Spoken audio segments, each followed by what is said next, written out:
This is Jocko Podcast number 98 with Echo Charles and me, Jocko Willink. Good evening, Echo. Good evening.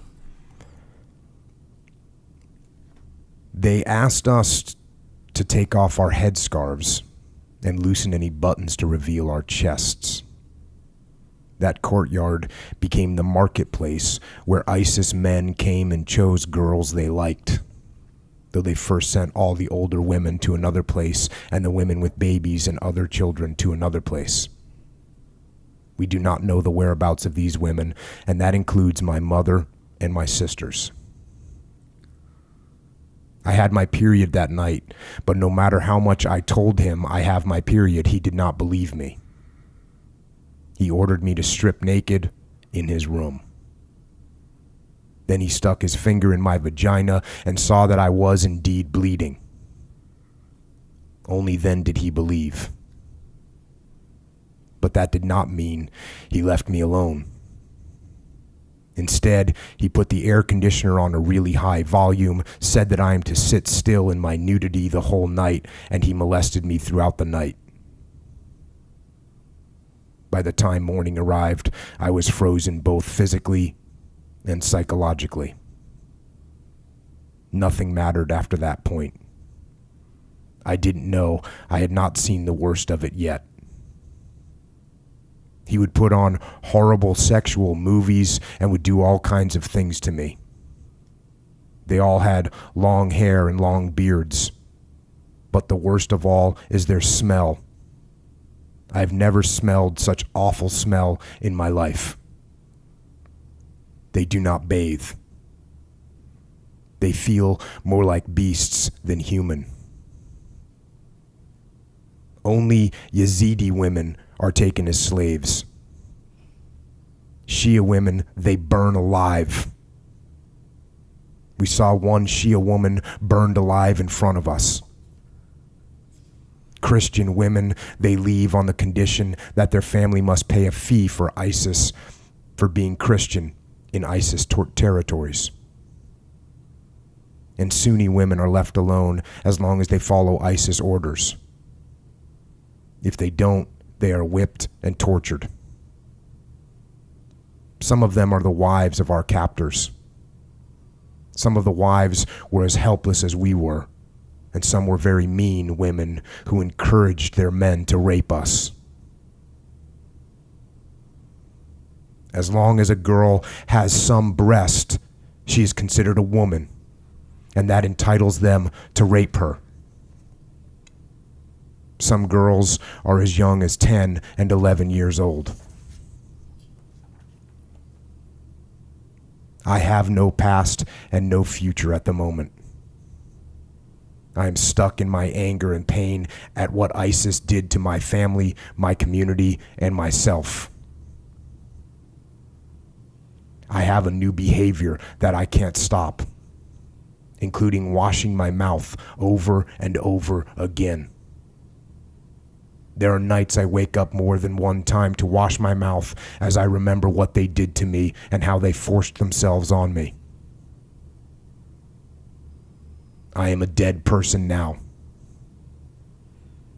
I have no life. I only hope that my mother comes back from capture so my life can resume.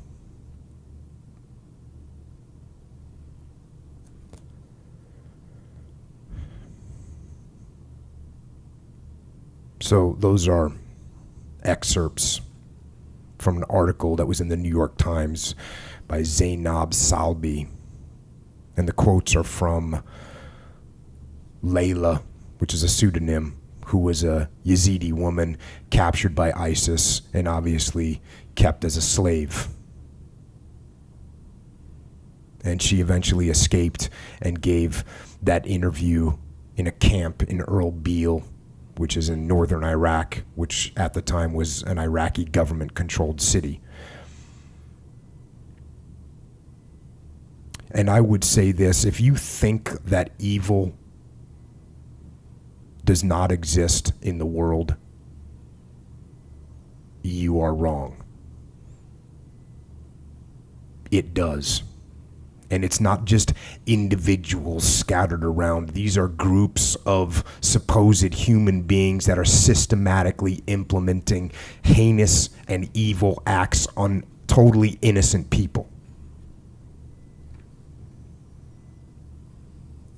And I have obviously talked about evil before on this podcast.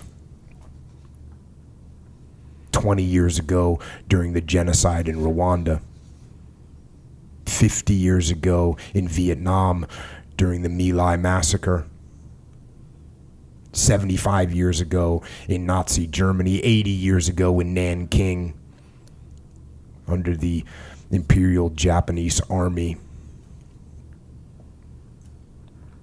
And those things are in the past. But it is important to remember that evil is still happening now. And I know that it is hard for us to see that, especially here in America, in this unbelievably well-protected bubble that we live in. A bubble that is provided and protected by young and brave men and women who volunteer to go out and hold the line. But the evil is out there. It always is. And tonight, we have a guest on the podcast that I think has a very clear understanding of evil, of where it comes from, and how it manifests itself in the world.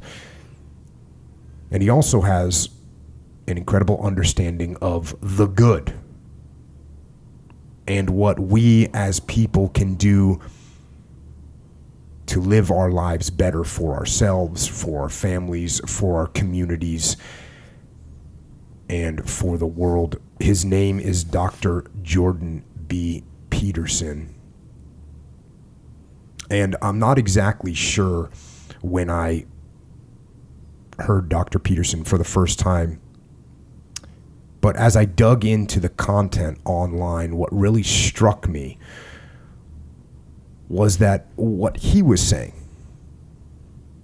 and he was an academic, an unbelievably smart, unbelievably well-read person, and yet when he said things, they aligned almost perfectly with things that I believed and things that I had learned in my life. And so here we were, these two radically different people from different backgrounds, one highly educated college professor, the other a military veteran and a certified knuckle dragger, and yet our thoughts were very aligned. And the way that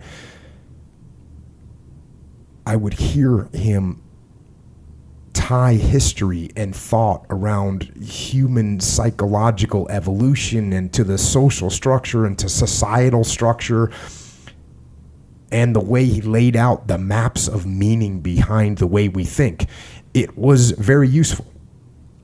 And it's helped me realize that the way I feel in my gut, my instincts about people and about the world, they're there for a reason.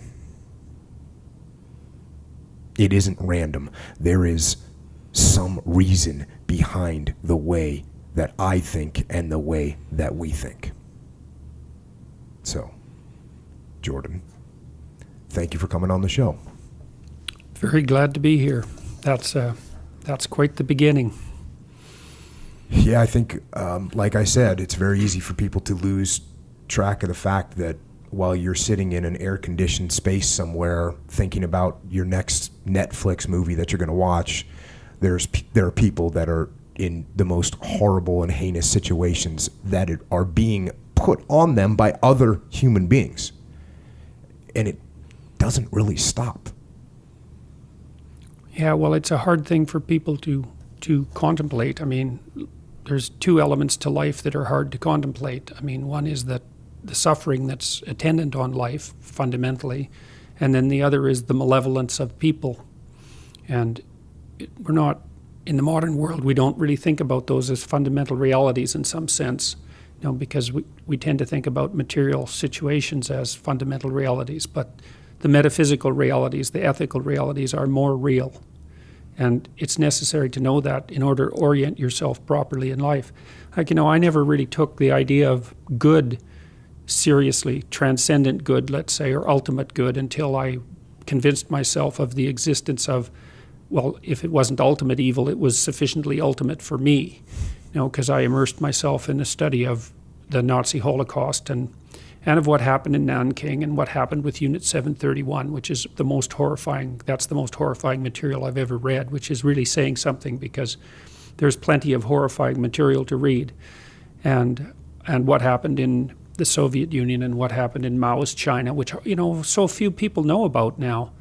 And I guess what I found most striking, especially with regards to what happened in the Soviet Union, was, and in Germany for that matter, was that there were a number of people who were writing about it, like Viktor Frankl, a psychiatrist who wrote Man's Search for Meaning, and also Alexander Solzhenitsyn, who wrote The Gulag Archipelago, which should be required reading for every American citizen.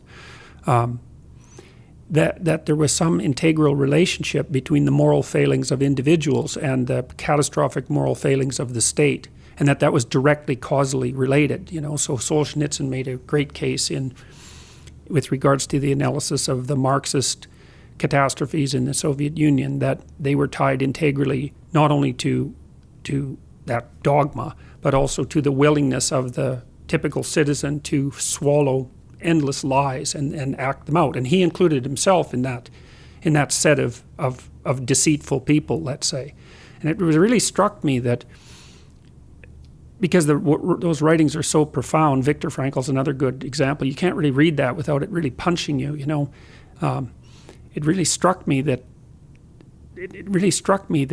it was possible that there was some direct integral relationship between the individual moral choices that people made in their day-to-day lives and the broad-scale social movements that happened around them. And I think I've come to believe that that's the case. And certainly the story that you read, the person who was written about, the rapist, was making all sorts of individual choices, right? And, he might have been convincing himself that he was on some kind of holy mission, but I guess that would be in part so that he could stand looking at himself in the mirror in the morning without running away screaming if he saw what was really there. So